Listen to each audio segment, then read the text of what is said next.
Okay, Euro scholars, let's talk about Unit 5. We're looking in the review book on page 24, and I'm following along the format here in the review book I gave you. Discuss question 1. Discuss three developments that enabled Great Britain to achieve a dominant economic position between 1700 and 1830. Well, 1. England had a revolution in agriculture which provided the extra food to feed the increase of factory workers in the growing cities. The enclosure movement and crop rotation allowed more efficient production of crops. 2. England had good roads and canals. 3. England internally had free trade compared to the trade barriers in other places, for example, in the German states. 4. England had rich deposits of iron and coal, key resources for an iron industry. Coal also allowed for the development of steam power, which freed factories from having to be near water. Steam engines pumped water from mines and propelled early trains for faster transportation. 5. England had a sound banking system and a source of public credit.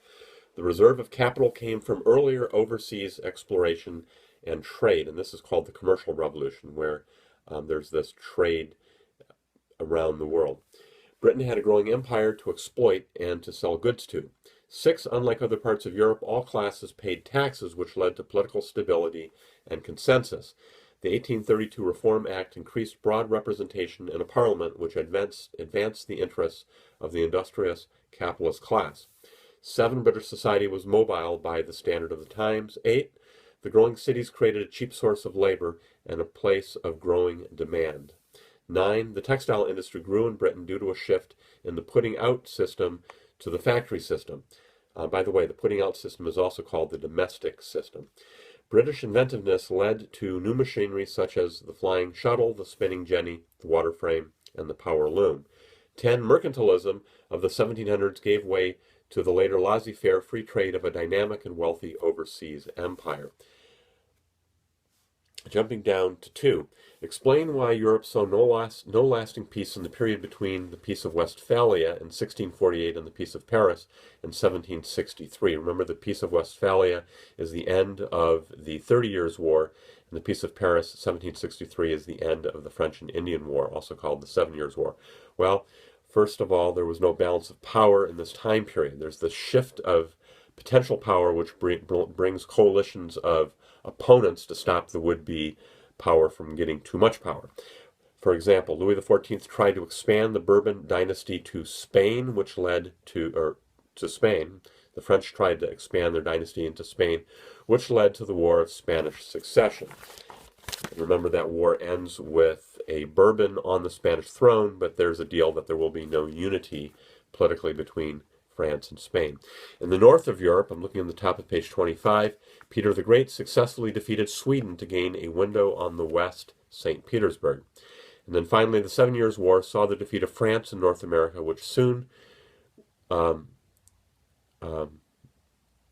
after saw French support for American independence against Britain in the American Revolution. So there are these power shifts going back and forth. The Brits beat the French in North America, but a few years later, the French are going to work against the Brits when the Americans decide to revolt against Britain. So you have these constant sort of turmoil as power bounces around a little bit, maybe like a pinball machine here. 4 and 5 here. Talk about features of the agricultural revolution. Well, the agricultural revolution included 1, replacing the fallow field system with crop rotation, which allowed nutrients to replenish the earth. You can plant soil more often if you're using different crops rather than just letting the weeds compost naturally and leaving a huge field just untended for a year. 2, Jethro Tull seed drill increased efficiency of planting. Instead of throwing seeds, you're literally drilling and putting them in at the right space between them, and you can get more seeds in an acre of land. 3, the enclosure movement combined smaller tracts into larger farm units that could be farmed more efficiently. And 4, in the Netherlands, dikes held back the sea to reclaim land for farming, and windmills pumped water out of low-lying areas. The results here: more food, cheaper food, the greater ability to feed larger numbers of people. Many displaced farmers from the enclosure movement are moving to the cities, and better health and less disease. If you eat more, you have less likely to be susceptible to diseases. 6, discuss the economic policies and institutions that characterize mercantilist systems from 16 to 1800. Mercantilism was a system of state regulation based on the idea of maintaining a favorable balance of trade.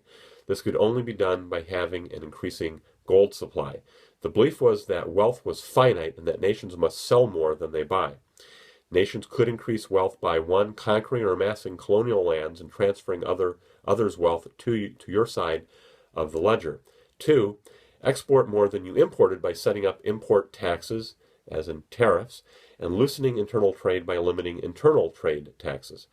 Example, England ended internal tariffs to promote internal competition, and France got rid of internal tariffs also. And three, subsidizing favored industries. In France, Colbert supported favored industries with subsidies and excluded foreign competition with high tariffs.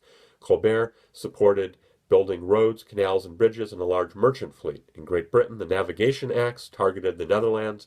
Netherlands, remember, in the 1600s is the golden age of the Netherlands. About half the ships in the world that are plying the high seas are Dutch, and England is bent on knocking the Dutch down a few pegs by excluding them from British North America, this growing colonial empire with, by the time of the American Revolution, will have 2 million people. So the Dutch will be shut out. There'll be several wars against the Dutch, which the Dutch will lose to Great Britain.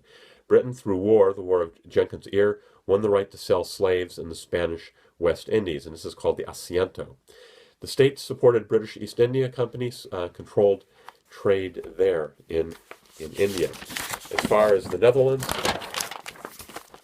the Dutch East Indies country controlled Asian trade with the Netherlands. The Dutch will take from the Portuguese the East Indies, and the Dutch in the 1600s do have the largest fleet in Europe. 6. Analyze how economic and social developments affected women in England in the period from 1700 to 1850. Much of what affected men also affected women. As far as the agricultural revolution, women with their in the early industrial revolution, women with their families moved to cities when forced off their land because of enclosure. Women made extra money at home by making textiles. This is called the putting out of the domestic system. Women became factory workers, were often exploited and treated harshly and underpaid. Under social, as a category, as far as urbanization, among the elites, among the middle class and the upper class, there's this cult of domesticity, which made the idea for women to stay, the idea was for women to stay home and raise the children. Upper class women were more likely to receive some education. These women involved themselves extensively in church and charity. The petit bourgeois women, these are the unmarried women who have non-manual jobs. These would be sales clerks, these would be teachers, these would be nurses, later on telephone operators.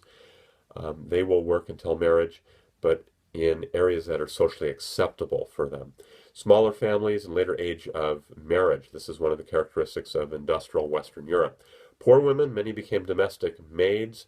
In American history at least, 1 out of 3 of women who worked as maids. Some became factory workers, and the very, very poor often worked as prostitutes in the big growing cities.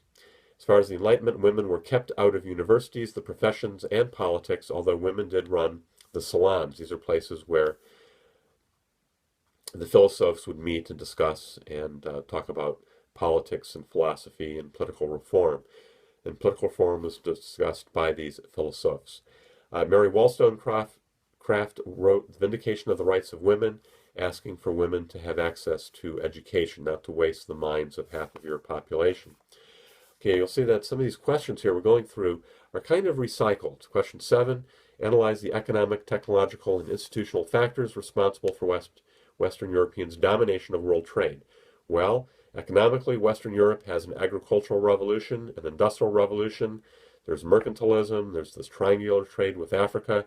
There's banking and the accumulation of capital among the colonial nations. Joint stock companies are going to pay for overseas investment and exploration and colonization. For example, you have the East India Company and the Dutch East India Company. As far as technology, you have the Caravel, this very maneuverable ship with lateen sails. You have the compass, the sextant, the astrolabe, the quadrant, allowing for figuring out where you are on the ocean. You have the use of gunpowder weapons. England, you have canal building. The Industrial Revolution, you have the textile industry, and you have coal power via the use, or steam power via the use of coal. As far as institutions, this is interesting. This question ask you for institutional factors. Well, strong monarchies initiated and protected overseas trade. They enforced mercantilism, and they went to war against nations who they wanted to either, pick off their colonies or keep them out of their colonies. Europeans supported the slave trade from Africa and imposed it on the Americans and Americas and the Americans. This was a very profitable business. And Christian zeal supported missions to the Americas, and dissidents from Britain fled to Massachusetts and the other colonies. So some of the early colonists in British North America are Pilgrims and Puritans and Quakers and Catholics and people who are being picked on by the Anglican Church there. Max Weber wrote that Calvinism, or Calvinists/Puritans, worked hard to prove their salvation by working hard, and their prosperity would show that they were saved. So in these port cities, in these growing urban areas in Great Britain, you've got these hardworking Calvinists who are building up industry, building up trade, and they're aided by their values of thrift and frugality and honesty and sobriety. So institutions such as the church and slavery and strong monarchies are making trade and world trade possible to be dominated by Western Europe. Let's see here. Let's go to 8 and 9. These questions here are asking about the economy and the effect on balance of power. The commercial revolution was a period of colonization and mercantilism, followed by a flow of vast sums of gold and silver from the Americas. This drove up prices, and the accumulation of capital allowed for the development of early industry. This revolution, the commercial revolution, changed European banking, expanded international trade, and laid the financial ground for internal investments in European industry and transportation. As far as the diplomatic balance of power, the Treaty of Westphalia saw the diminishing of Spanish power and the rise of British power. Britain will defeat the Netherlands, which saw its international trade eclipsed by the growing power of the British fleet and empire. The Great Northern War sees the eclipse of Swedish power and the rise of Russian power. The War of Spanish Succession sees the rise of French power on the continent. The War of Austrian Succession sees the further weakening of the Habsburgs. Remember, the Habsburgs had already been weakened by having to permit the German princes to pick their religion at the end of the 30 Years' War. But you have the rise, at the end of the War of Austrian Succession, the rise of Prussia as a rising German power among the German states. And the 7 Years' War sees France knocked out of North America, but in 1783, France gets its revenge by aiding a successful American Revolution, which kicked England out of the American colonies. Let's see, where shall we go next? Let's jump over to compare and contrast the economic factors responsible for the decline of Spain with the factors responsible for the decline of the Dutch Republic. Well, Spain's collapse was largely self-inflicted by failure to develop industry, failure to develop a middle class. Rich landed aristocrats controlled, the wealth of Spain, and you had this huge group of poor peasants that did not share in the wealth. Gold and silver from the Americas caused massive inflation, and military overstretch caused the Spanish Empire to sort of collapse around the edges here, beginning with this failed attack on England in 1588. Spain's collapse was a slow sort of an erosion. It was continuing, and it was absolute at its end. For the Netherlands, the Dutch were victims of their geography and demographics. They were a small country with a small population between two jealous predators, the France who will invade them by land and the Brits who will attack them by sea. Britain's navigation acts and mercantilism were aimed at restricting Dutch competition and trade. Compare and contrast, question 13, the economic and social development of Russia with that of the Netherlands in the period 1600 to 1725. Well, the Netherlands, you had the nobility sharing their power in a parliament, and local governments of merchants shared their power in Dutch ports and Dutch cities. The nobility were defined by commercial excellence. By the time the Dutch are involved in overseas trade, serfdom had been gone for over 200 years. Society in the Netherlands was very fluid, very dynamic. The middle class defined the Netherlands. Women had some comfort and leisure. There was much commerce and overseas trade. The Dutch were the most urbanized country in Western Europe, and they were the economic center of Europe. This is even before Paris and London. And the Dutch are characterized by religious freedom. Generally, the Dutch were very prosperous, had a great wealth, and they had an overseas empire. The contrast here with Russia at this time. You've got a czar and you've got a bunch of sort of landed aristocrats, sort of the equivalent of feudal lords, the boyars. The Tsar tried to change from a blood aristocracy to an aristocracy based on merit when he imposed, and this would be Peter the Great, imposed the table of ranks. Most Russians were serfs. Russian society, unlike the Dutch, was very stratified. There was virtually no middle class. Women were a major source of labor. Russian society was primarily agricultural, not urban, not industrial, not overseas trade. Whereas the Dutch were urban, the Russians were largely rural. Russia was an economic backwater. The Orthodox Church dominated Russian society, unlike the religious freedom in the Netherlands. The Russians, by and large, were poor, and most of the expansion in Russia is not overseas, but along the south, places like would be Ukraine and Crimea. Analyze various effects of expansion of the Atlantic trade on the economy of Western Europe. Well, you could talk about the Columbian Exchange, bringing new food crops, which will allow the population of Western Europe to expand and grow. You could talk about new colonies and exports. You could talk about Spain becoming a superpower in the 1500s with gold and silver flooding in and unleashing a wave of European inflation. You could talk about the Holland becoming in the 1600s a major international urban center and maritime power. You could talk about regulated trade, mercantilism. You could talk about the African slave trade. You could talk about the standard of living increasing in Europe. You could talk about the commercial revolution. This is the overseas trade that provided colonies that would pour their wealth into Europe, and the accumulation of capital in Britain and in the Netherlands, which is going to be used for early industry. You could talk about piracy, the English picking off Spanish ships, and in retaliation, the Spanish trying to attack by way of the Spanish Armada and failing. You could talk about the French and the British warfare against the Netherlands. And we will stop there. We're up to Unit 6.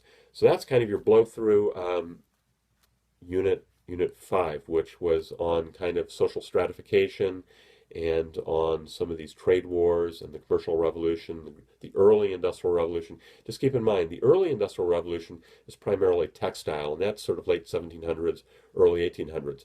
The later industrial revolution will be driven not by coal but by oil, will be characterized by steel production rather than iron and textile, and the later industrial revolution will involve a lot of petrochemicals as well. So the early industrial revolution is what we're looking at in this unit. So signing off, keep studying.